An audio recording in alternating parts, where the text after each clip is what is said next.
Tonight, some good news in the fight against terrorism as Nigerian Army troops repel ISWAP attacks on Damboa in Borno State. Fresh attack in Zango-Kataf leaves 2 people dead as military recovers 2 more bodies from Kasere and Madami, also in southern Kaduna. Governor Nyesom Wike and Khalifa Lamido Sanusi talk up importance of peaceful coexistence in Nigeria. And the Pandora Papers investigation reveals some world leaders engage in corrupt practices.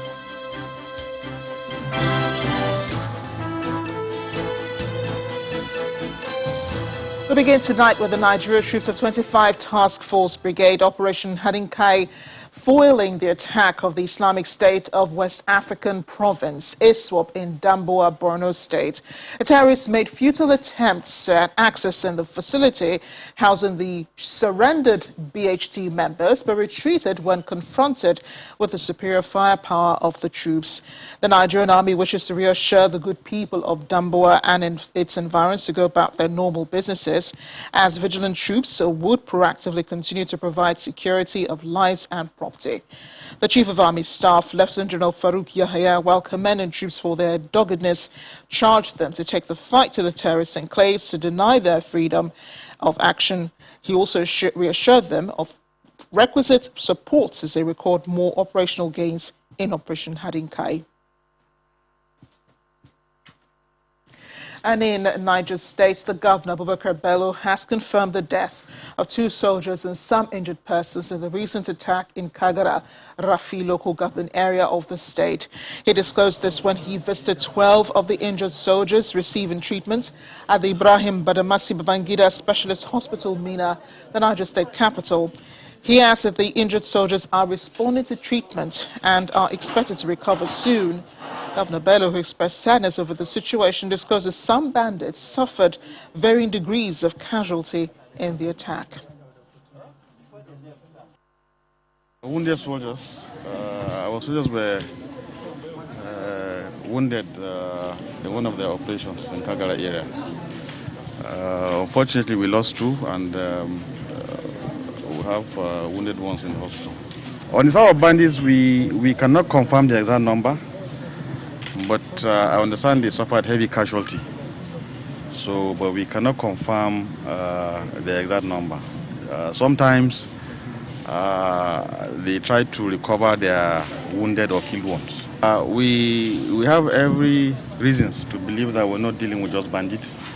And with the latest operation and the way they coordinated and planned their attack, it also confirms to us that they must have some kind of training. So we want to believe we're dealing with some terrorist elements who have decided to have some kind of alliance with bandits for whatever reason.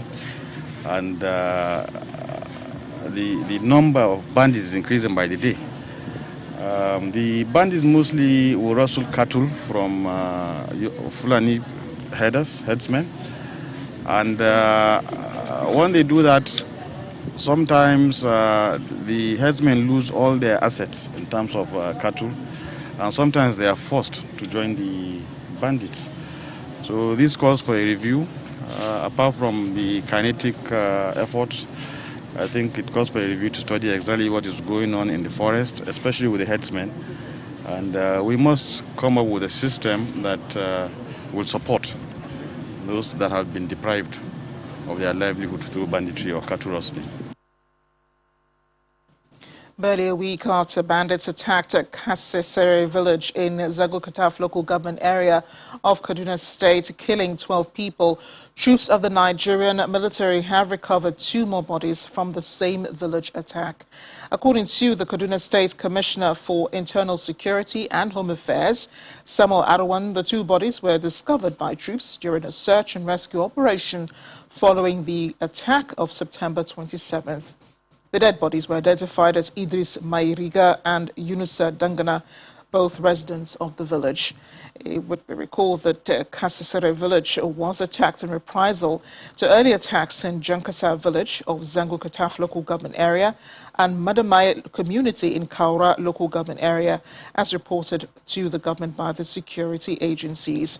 The latest discovery of 2 corpses brings the death toll from the Kasasere attack to 12, while that of Madamai stands at 38. Farmers in Katsina State are appealing to the federal government to intensify the ongoing onslaught against banditry to enable them return to their farms and contribute to food security in the country. In a visit to 3 of the frontline local government areas of the state, farmers told Channels Television that there is an improvement in the 2021 harvest season due to improved security. They're optimistic that the prices of food will fall this year compared to last year. The 2021 harvest season has commenced in some parts of Katsina State in northwest Nigeria. Farmers in this part of the country produce food and cash crops, including local rice, wheat, groundnuts, beans, sesame seeds, guinea corn, millet, and cotton, among others. Farmers in Jibia local government area are harvesting millet. Most of them could not farm last year because of the activities of bandits in the area. Gwamnati bana gaskiya ta yi mun gani gaskiya sosai gaskiya ta yi mun gani saboda gaskiya bana mun samu tsoro alhamdulillah gaskiya mun yi noma alhamdulillah wani lokacin ma za ga kana noma ma'aikata mana zuwa suna dan diba ku su ga ya abun yake to gaskiya bana dai alhamdulillah gaskiya gwamnati ta taimaka mu sosai wallahi gaskiya. Keita is another local government area that was under the siege of bandits, and farmers are now experiencing a new lease of life. However, they have a challenge with the supply of fertilizer, which is subsidized by the government. Gwamnati ta taimaka ta ba mu da taki da sauki kuma ta bada shi kai ga manoma. Kamar nan misali a ce gwamnati a ce kamar tana da bandin nan motar nan ta bi lokaci da ya ta san gonar ka ta zo daga adadin ta ta baka taki kuma a baka da sauki kamar yadda aka ba shi da shi da can. Indeed, the impact is already telling on the streets of the area, as 1 measure of millet is currently sold at the cost of 300 naira as against 1,000 naira last year. The prices are expected to fall further because most farmers should be selling at a cheaper rate to meet their demands. The farmers are hoping that the government will sustain the operation against the bandits, which will encourage more farming activities. The prices will definitely come down, but they may not come down appreciably, because of all the problems that we have had of insecurity and the climate change. You know, we have had flooding and all that. The enabling environment for us to process is not there. Our power needs, we need to work on it. We need to work on all kinds of things that will help processing. So for the typical farmer, we are even selling at the farm gate price. It is the middleman that makes money. So in Nigeria, you have to help the situation by making processing a very, very important component of production. Otherwise, the farmer, the typical farmer, will still be at the receiving end of this. Farmer associations are hoping that more communities in the state will be liberated from the bandits in the nearest future. The method by which herders manage their cows across the country is a debate that has gone on for some time, and adding to the controversy are deadly confrontations between farmers and herders. Our next report by our correspondent Orolua Shunibare examines the argument on whether grazing or ranching should be the preferred choice. Across many states in the country, the sight of cows being led by herders into farmlands has become a common sight, and with it comes an unsettling occurrence, where the man with the stick disappears and out come men with guns.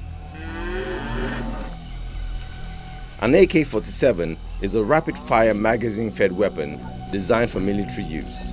So it's a wonder how such a rifle finds its way into the hands of those who are meant to only be cattlemen. The notoriety has earned the attackers several names: bandits, unknown gunmen, killer headsmen, Boko Haram. The frequency of confrontation with farmers has resulted in death and destruction. Several states up north record deadly clashes between the two parties. The farmer-herder violence has left at least 1,500 people dead, many more wounded, and about 300,000 displaced.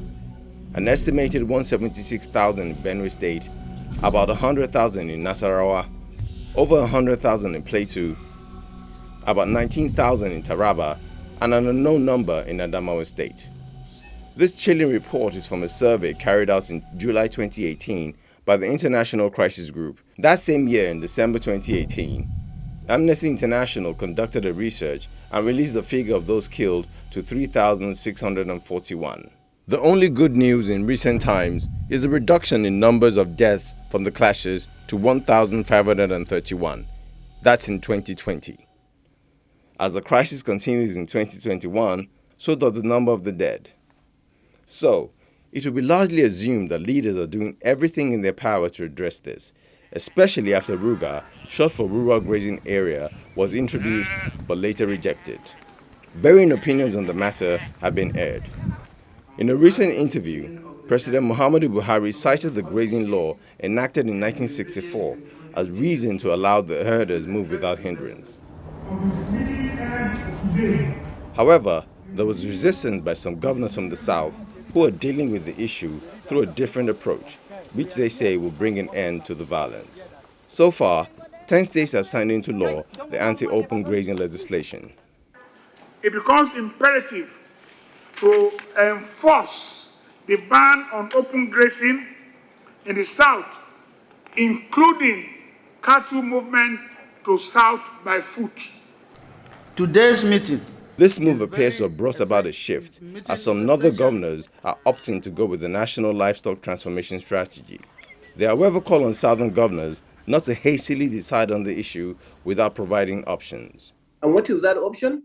We say we have adopted, and that's why Nasarawa State is the first state, to adopt the NLTP, the National Livestock Transformation Plan, as is the case.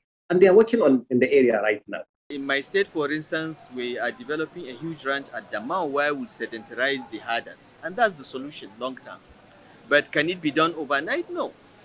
This project we are doing will cost us about 10 billion naira.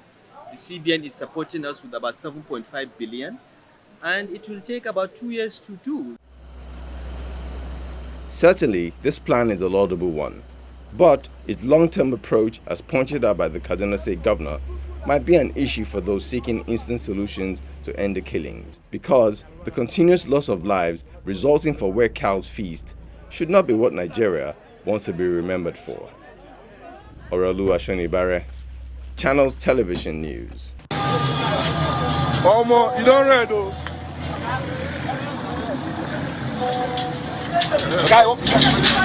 Omo, you don't read though.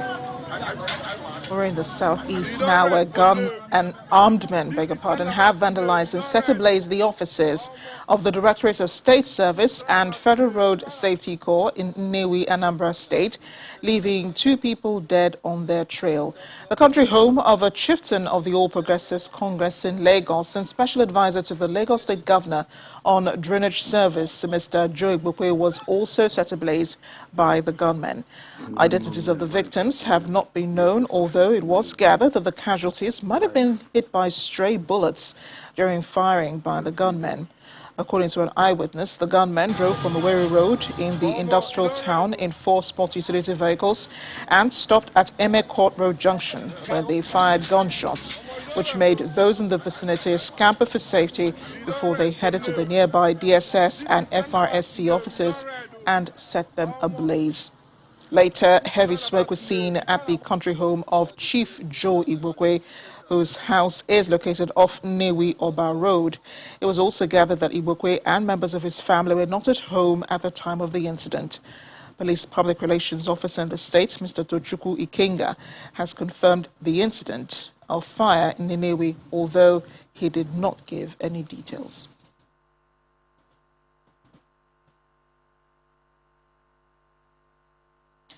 In part 2 after the break, we're looking at the NDLEA proposal for intending couples to take drug tests.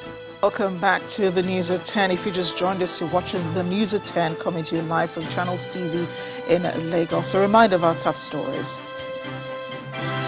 Some good news in the fight against terrorism as Nigerian army troops repel ISWAP attack on Damboa in Borno State. Fresh attack in Zegokotaf leaves 2 people dead as military recovers 2 more bodies from Kasisere in Madami, also in southern Kaduna. Governor Nyesom Wike and Khalifa Lamido Sanusi talk up importance of peaceful coexistence in Nigeria. And the alleged Pandora Papers investigation reveals some world leaders engaged in corrupt practices.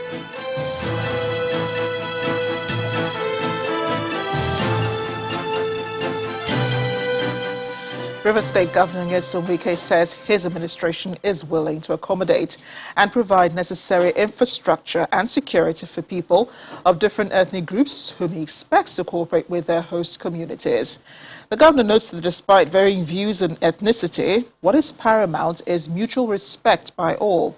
He was speaking during a courtesy visit by the 14th Emir of Kano, Sanusi Lamido Sanusi, who led a delegation of the Tijaniya Order in Nigeria to Government House in Port Harcourt. It's the first visit of the Grand Khalifa of the Tijaniya Order in Nigeria, Sanusi Lamido Sanusi, to River State since his appointment last year. Although his visit is to familiarize with the leaders of the sect in Port Harcourt, the influential Islamic leader made a stop at the Government House to pay a courtesy visit on Governor Nyesom Wike and to also share views on peaceful coexistence. I would like to assure you that this order is a Sufi order. It's a peaceful order. We do not have among us any extremists. We do not encourage any kind of criminal activity. We advocate peace, brotherhood, togetherness, solidarity. Our interest would be the progress of this country. On his part, Governor Nyesom Wike says his administration accommodates people of all faith, tribe and ethnicity. However, he appeals to everyone to live by the tenets of the law in order to engender mutual respect. Whatever you come from, you're from the east, you're from the north, you're from the west, you're from the south. Whatever your religion is immaterial to me. All of us are Nigerians and we'll do things in common. The only thing I would always crave for is order, law and order. For people to understand that no society can progress without being orderly, without obeying the laws. When you have a lawless society, you can imagine the kind of state you will be. Peaceful coexistence is still possible in Nigeria if only leaders and citizens alike can find a nexus to explore the nation's unity in diversity. The Nigerian Drug Law Enforcement Agency has been on the trail of traffickers with what can be considered as commendable success, probably owing to the change of guard. On a recent visit to Kano State, the chairman of the NDLEA, General Buba Marwa, proposed that one of the ways to reduce the prevalence of drug addiction among young people is to carry out a compulsory drug test for intending couples. Channels Television's correspondent Nanchin Vincent spoke to Kano residents over the proposal by the NDLEA and also visited some rehabilitated drug addicts.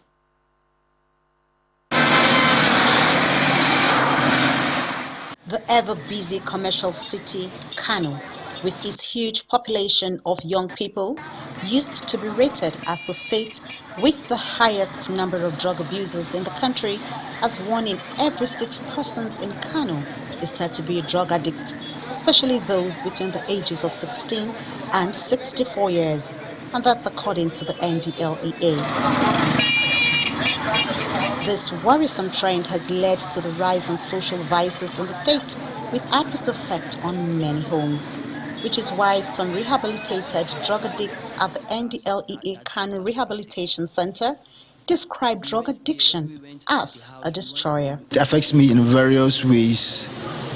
One, I have a problem with my wife. Maybe she made a mistake, I corrected her. She said that you too, you are into drugs. Did I say that you are wrong? Or maybe you are acting under the influence of drug. One of my friends came to me and asked me, let's go and find the money so that we can go and take that drugs that we are taking. We went there. When we went to the house, we went to the house that we are going to take the money. We find that there is one small girl inside the house and nobody was there. It's just the girl. The story is very bad. It's very bad. It's very bad because we did so very bad things. I can't even share it with you. Governor Umar Ganduje, who says the high prevalence of drug abuse has reduced, believes more needs to be done in tackling the menace. In terms of the status, I think now we are maybe number 6, 7, 8 or so. We are no more number 1 anyway. But that is not good enough. We'll continue to do our best. The chairman of the Nigerian Drug Law Enforcement Agency, General Mohammed Buba Marwa, is proposing that one of the ways to curb drug abuse and addiction is to subject intending couples to drug tests and evaluation. Nobody wants his daughter to marry a drug addict or a drug user, and you are not sure. You are just hoping. And you know, when you are looking for my daughter or so on and so on, you put a face very nice. I can never know what is behind it. Some clerics appear to share the sentiment of the NDLEA boss. Islam encourages marriage, but at the same time, it discourages divorce. So in order to avoid divorce in Islam, going for that test to have a rest of mind on somebody you are going for is an Islamic way of life. It's a blessing to them in the way we are going to join you, in the way we're going to partner with you in fighting drug crime in Kano State. The prevalence of drug abuse in the country and the negative impact on public health and safety necessitates that all hands must be on deck to support the NDLEA on its advocacy to rid the society of drug abuse. From Kano Commercial City, Nanchin Vincent, Channels Television News. In continuation of its efforts at tackling smuggling, the Nigerian Customs Service has again intercepted over 600 various kilograms of foreign rice, petroleum products and other contrabands with duty-paid value of over 60 million naira. This disclosure was made by the Controller of Customs, Adamawa and Taraba State Command, who was addressing the media at the command headquarters in Yola, Adamawa State. According to the Controller, the command will continue to work assiduously to ensuring that those sabotaging the efforts of the federal government by smuggling are stopped. Security challenge in the northeast remains. Notwithstanding, the command did not relent in its efforts to patrol widely and extensively, covering all difficult terrains and watersides. And due to border closure, no custom duty was generated. However, the command was able to collect over 9 million in fee from disposed petroleum products and auctioned expired product found suitable only for animal consumption. The command collaborates with other security agencies like civil defense, immigration, road safety, and others. To issues of national development, Nigeria practices a unique form of democracy where, while the people are profoundly democratic, its political class appear not to be so wedded in democratic practices and principles. That's the view of former chairman of the West Africa Civil Society Forum and senior fellow at the Center for Democracy and Development, Professor Jibrin Ibrahim. Using the just amended Electoral Act Bill 2021 as a point, Professor Ibrahim told Channels Television's Ladi Akeredolu on our current affairs program, Newsnight, that even as the nation marks 61 years of independence, there is no country where all practices are enshrined in law. My sense is that these improvements in the Electoral Act and the Constitution are incremental gains, because what they have done is to identify loopholes that have emerged because of the ingenuity of our politicians. You do a law and you block certain practices, and they find a way around it. Then you have to now tinker again with the law to block the new way around they have found. And there's a sense in which you cannot continue to do that forever. Democracy can never be practiced fully simply on the basis of everything being in the law. Democracy is also a culture. It is a practice. It is a way of life. And what I find in this country is that the Nigerian people are profoundly democratic. They want the opportunity to elect their leaders. They want their choice to count. Often, they do not succeed in getting their choices to count.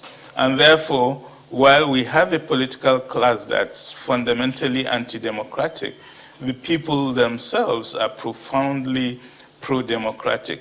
And I think my hope and my aspiration is that the vision of the people will triumph at the end.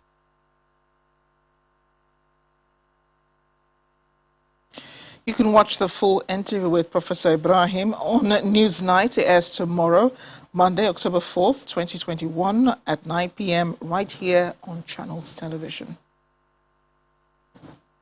When the News at 10 returns, Channels Television's information consultant and data analyst Babajide Ogunsanwo looks at the trajectory of Nigeria's population growth since independence and what impact it has had on development aspirations. Join us again.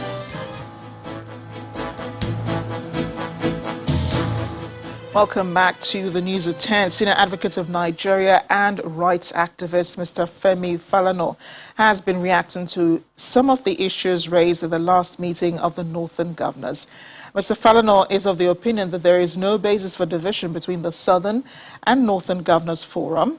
He advised the forum to operate as much as possible as one umbrella body, which is the Nigerian Governors Forum. He warned that many states would be worse off if the judgment obtained by the River State government on VAT collection is implemented. Mr. Falana says he is embarrassed by the reluctance of the federal government to deal decisively with the so-called bandits. The members of the Senate and House of Representatives in separate sit-ins unanimously passed resolutions last weekend requesting President Buhari to declare the dangerous criminal elements as terrorists and proscribe them in accordance with the provisions of the Terrorism Prevention Act as amended without any further delay. Speaking later in the day on our political program, Sunday Politics, on the issue of 2023 presidency, a senior lawyer says it must not be reduced to a regional affair. Rather, the would-be candidate must be able to proffer solution to national issues.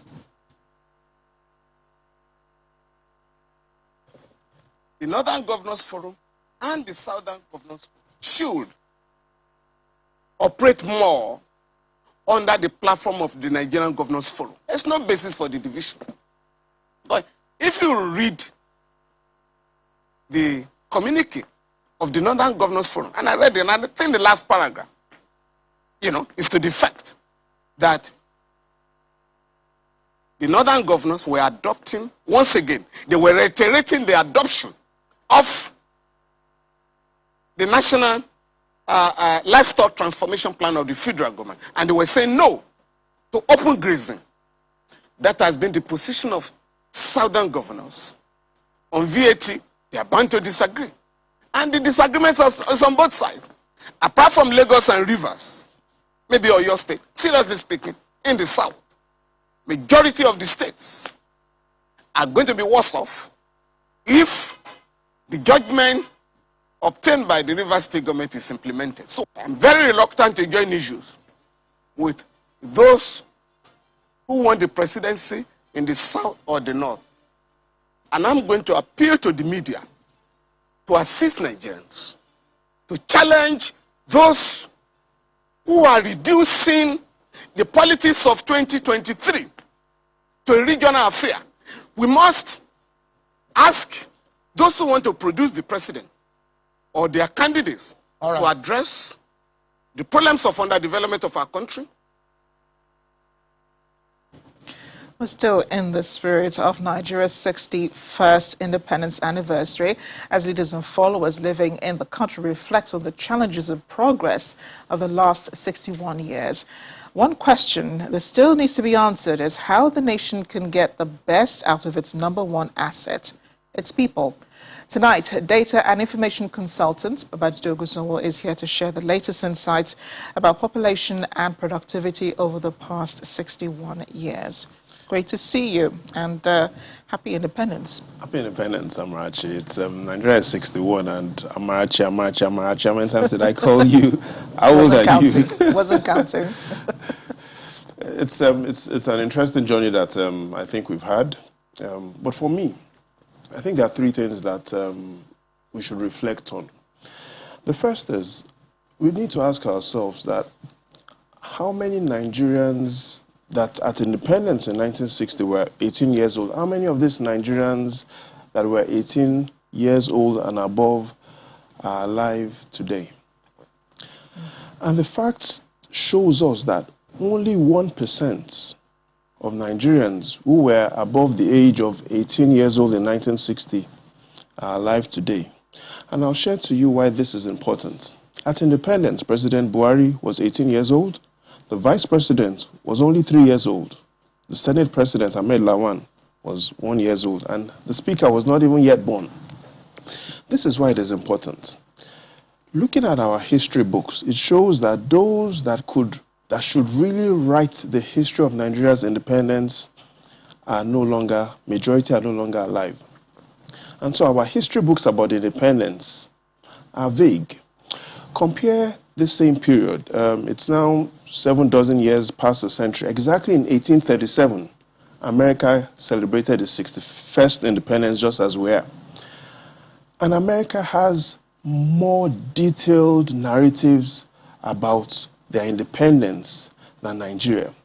So the challenge is we need to really write our history, rewrite our history. Those that were youths and adults need to write those records. The second is, how many Nigerians, like I asked you, are 61? The evidence, Amarachi, shows that only 5% of Nigerians that are alive today are above the age of 61. In other words, we're at a time where the country is celebrating 61, but majority of Nigerians are not living to celebrate their 61st birthday. Only 5% living in Nigeria today are above 61. This is the time to understand that there are several things killing Nigerians apart from terrorism and banditry. Mosquitoes are killing Nigerians, bad water, bad roads, a time of reflection. And finally, Amarachi, before, I know you have a lot you want to ask me, and finally, we also need to reflect that the narrative that Nigeria's #1 exports is crude oil is a false narrative. Oh yes, last year we exported, based on the facts available, 9.4 trillion naira worth of oil, the #1 item on our export list. I guess you're going to say people. It's people. Here's what the World Bank tells us. In the last 10 years, Nigerians abroad have remitted over $200 billion back home. Nigeria is among the top 10 countries in the world that receives remittances. So we see that Nigeria is exporting brains, Nigeria's history is not well written, and Nigerians are dying because of several other factors. Yeah, you have reeled out a lot of data tonight. 5% of Nigerians are over 61. Less than, just 5% are above 61. 5% over 61, meaning that, you know, the well, people are not living to old age. That's generally what you're saying. Now, you're talking about population and migration patterns, which is where I suspect your conversation is headed. But you're reeling out a lot of data. Where are you getting these data from? What is your source? The facts from the archives, the World Bank, the National Bureau of Statistics, we're looking at the United Kingdom's Office of National Statistics. They've been archiving a lot of information, not just about the European Union, about Nigeria. Let's take a look at one of these facts, and let's look at what they say about Nigeria's population patterns. And these are the facts. Okay, but, sorry, go on. Amarachi, when Nigeria gained independence, the United Kingdom, and it's important that we really understand what's in front of us. At independence, the United Kingdom had a population that was greater than Nigeria. At independence, Nigeria's population was only 45 million. The United Kingdom had a population of 52 million, more than Nigeria. By 2000, Nigeria's population had grown to 120 million. The United Kingdom had only grown by 7 million. We're at a point where, since 1960, our population has grown by an additional 165 million. The United Kingdom's population has grown by only 15 million. Here's what it is, Amarachi. In 61 years, we've moved from 45 million to 210 million. The United Kingdom that we gained independence from has moved from only 52 million to 67 million. So there will be a lot of competition for, jobs, a lot of competition for resources, especially in Nigeria. That's what I'm saying. And that's the major challenge we need to reflect on. Let's look at the next fact, and that's consistent with what you've shared about, because we've seen the population growth. Would that have to do with youth restlessness, which is probably the reason why people are leaving anyway? It has to do with security. It has to do with how much is available at the federal and state government to spend on resources like on requirements like education. So here's what it is. 1960, there's no available records on Nigeria's unemployment rate, but the United Kingdom's unemployment rate in 1960 was 2.6%. The first records we have for Nigeria's unemployment, including underemployment rate, came out in 1967, 1.7%. The United Kingdom, 3.4%. And just observe what is in front of you. As at 2000, we had moved to 13.1% unemployment and underemployment rates. Today, we're at a situation where 5 out of every 10 Nigerians in the labor force are either unemployed or underemployed. The United Kingdom has an unemployment rate that is below 5%. Here's the implication. Any nation that moves from a 1% unemployment rate to a 56% unemployment rate will always have security problems.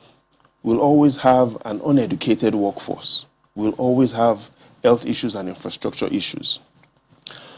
So at 61, it's a time that we need to reflect on our population growth challenges. And we need to start looking at how we want to fix it. Reproduction is an issue, and a lot of this reproduction has happened from the northern part of the region, of the northern part of the country. In the final analysis, yes, we've talked about rewriting our history properly.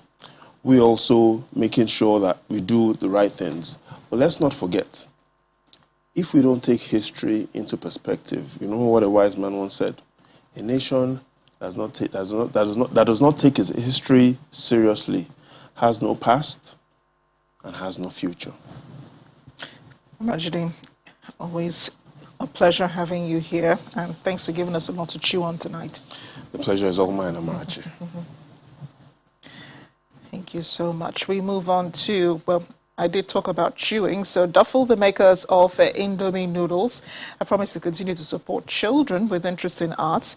Representatives of the company were speaking at the award presentation prizes to winners in the 6th edition of the Team Yourself Up Arts competition. A grand prize winner went home with 500,000 naira. Indomie Nation, National Stadium, Castle, Airport, Indomie Card Pusher. These are some of the works of art created by children with cartons and sachets of Indomie with support from their parents, family and teachers. Out of the 40,000 entries from across the country, 100 works stand out and are here at the National Museum in Lagos for the grand finale and award presentation to the most outstanding works. If you look, you see beautiful creativities of these children. We don't just encourage the creativity, we also see we encourage bonding, because by the time the child and the parent is going and working together, the love, the mutual coordination is there. So we encourage bonding, and then we encourage recycling. Parents, family, friends and other art enthusiasts come in for the exhibition and cast their vote for the most impressive. And on the sideline, competing children find other ways to express themselves.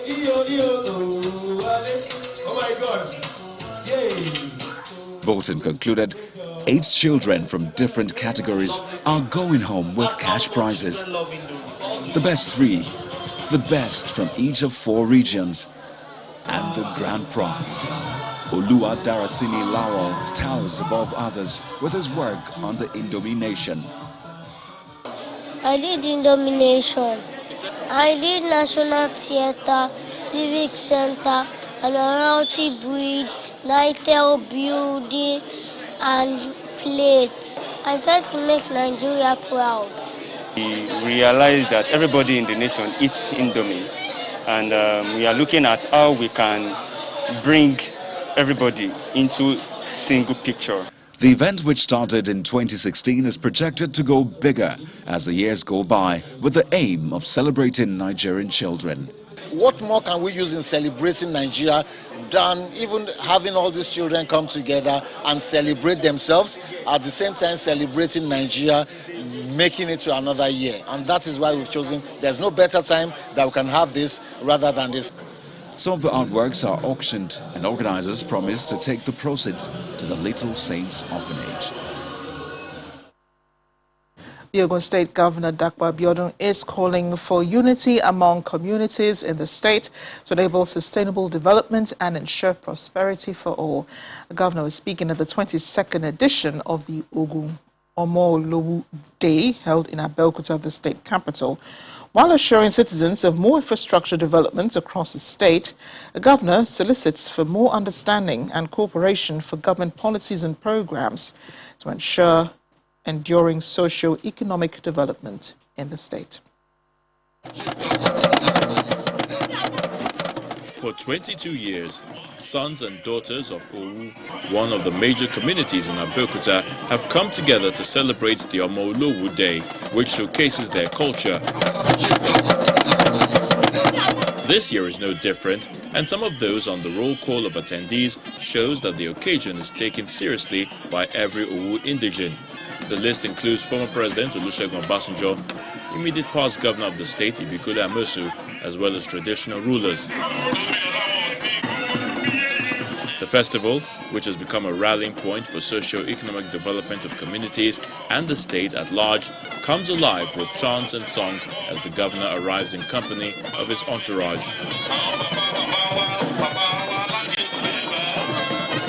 Former Governor Amosu takes the audience through some of the major highlights which makes the festival unique. This has come to stay. It will outlive all of us. Generations upon generations will come and celebrate with us. This is the way to develop our community with the efforts of our fathers, with the efforts of our mothers, all our cabinets, all our chiefs, and particularly all the various ruling houses. Then on, the displays which portrays the courage, valor and tradition of the people were not in short supply. The state governor, who was impressed by the displays, used the opportunity to assure residents of the state of his administration's commitment to good governance, equity and propagation of culture and tradition. We are amenable and receptive to robust engagement in order to ensure that the greater majority of our people and states do prosper. That is why we've always had an inclusive approach to governance, because what concerns one should concern all.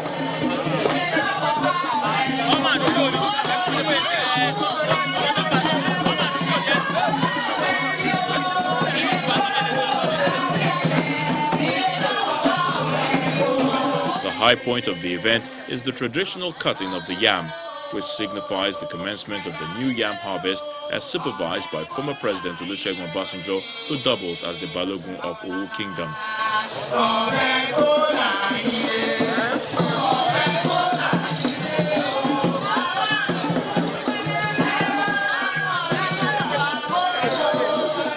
The cultural event comes to an end with the conferment of distinguished sons of Owu on former President Olusegun Obasanjo and NDLEA Oyebade, a retired Assistant Inspector General of Police, for their selfless contributions to the community.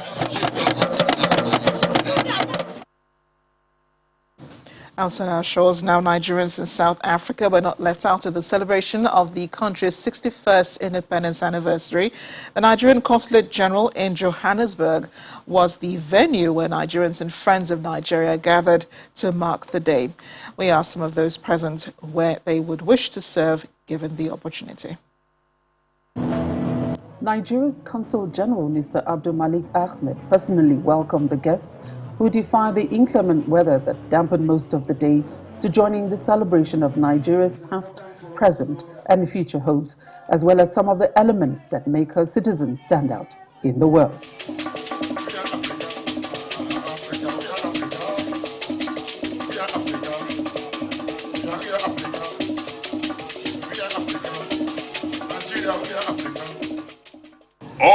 challenges that face our country today are resolvable under the ambit of democracy. It is for us to know and be conscious of the need to continue to build consensus, to forge alliances, and to move our country forward. To a better and a prosperous Nigeria. Cheers. We asked some of the Nigerians present how and where they would like to make a difference in the country, given the chance to serve Nigeria. I would want Nigerians to focus more on education, the educational aspect, educating youths of Nigeria, of course, because the youth is our future. Our education system, particularly our higher education, need a lot of restructuring, and there is need for focus of research-based evidence in terms of what we do and the policies that we put in place. Well, I'll be talking about peace resolution in Nigeria, because right now everyone could see that the hair has actually broken loose. Firstly, we have to deal with the database of Nigeria to capture everybody and to make sure that every Nigerian information are in the system. And moving ahead with the plans to cut the celebratory cakes, while reminding everyone that the work of nation building is a collective one, both heads of mission gave the lead to 2 female doctors in the house. Come on, celebrate Nigeria. Happy independence.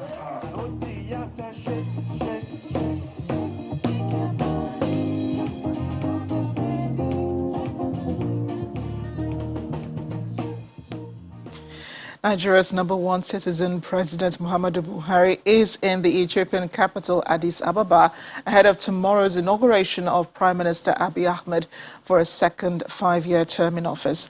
The president, along with other African leaders, are also expected to use the opportunity to network on continental issues. The special advisor to the president on media, Mr. Femi Adesina, says that this is an opportunity to support the growth of democracy on the continent. The alleged secret wealth and dealings of world leaders, politicians and billionaires has been exposed in one of the biggest leaks of financial documents. Some 35 current and former leaders and more than 300 public officials are featured in the files from offshore companies dubbed the Pandora Papers. They allegedly reveal the King of Jordan secretly amassing £70 million of UK and US property. They also show how ex-UK Prime Minister Tony Blair and his wife saved £312,000 in stamp duty when they bought a London office. A couple bought an offshore firm that owned the building. The leak also links the Russian President Vladimir Putin to secret assets in Monaco and allegedly shows the Czech Prime Minister Andrej Babiš facing an election later this week, failing to declare an offshore investment company used to purchase 2 villas for £12 billion in the south of France. The examination of the files is the largest organized by the International Consortium of Investigative Journalists, with more than 650 reporters taking part.